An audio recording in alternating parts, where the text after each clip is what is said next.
Alors, aujourd'hui, je vais vous parler des appareils auditifs à pile et rechargeables. Alors, comment choisir? Est-ce que l'audioprothèse peut vous aider? Je vous explique tout. Les appareils auditifs, il faut savoir qu'on a aujourd'hui le 100% santé. Ce sont des appareils qui sont tout pris en charge par la sécurité sociale et la mutuelle si vous avez un contrat responsable.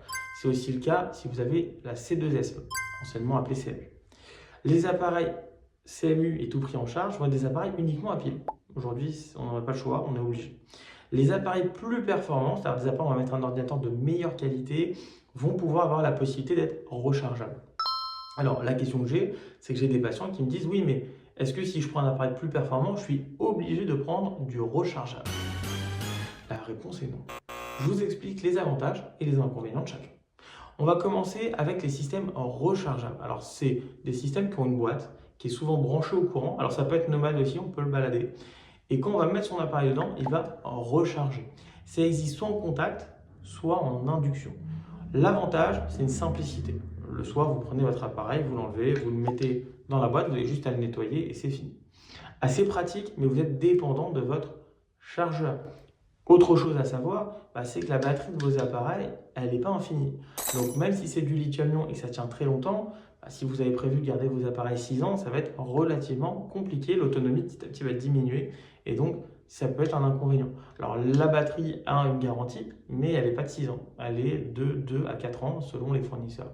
Dans la plupart des cas, c'est vrai que c'est la solution qui va être la plus préférée et la plus idéale, mais si vous êtes souvent en déplacement, que vous n'êtes pas chez vous, que vous avez un mode d'habitation assez nomade, ça ne sera peut-être pas l'idéal.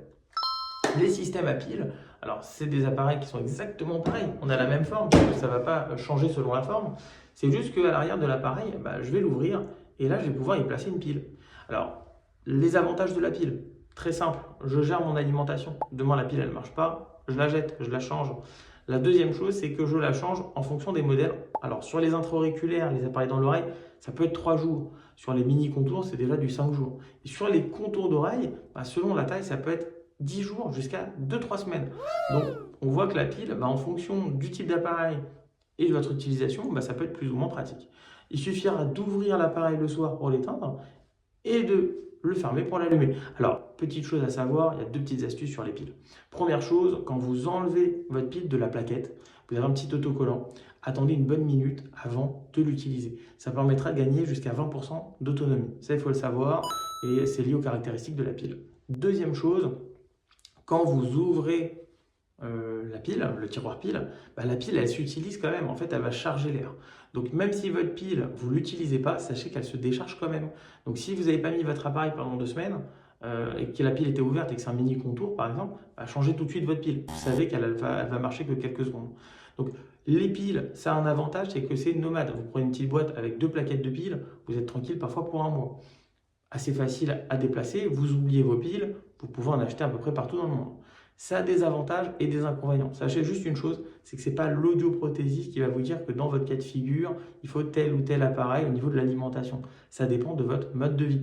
Donc c'est à vous de voir qu'est-ce qui vous correspond le mieux. Sachez juste que quand j'ai un système non 100% santé, j'ai aussi ce choix à fournir. Voilà, c'est tout pour aujourd'hui et surtout demandez toujours conseil à votre audioprothésiste et d'avoir un maximum d'informations pour avoir un choix éclairé à ce sujet. À bientôt pour de prochaines vidéos.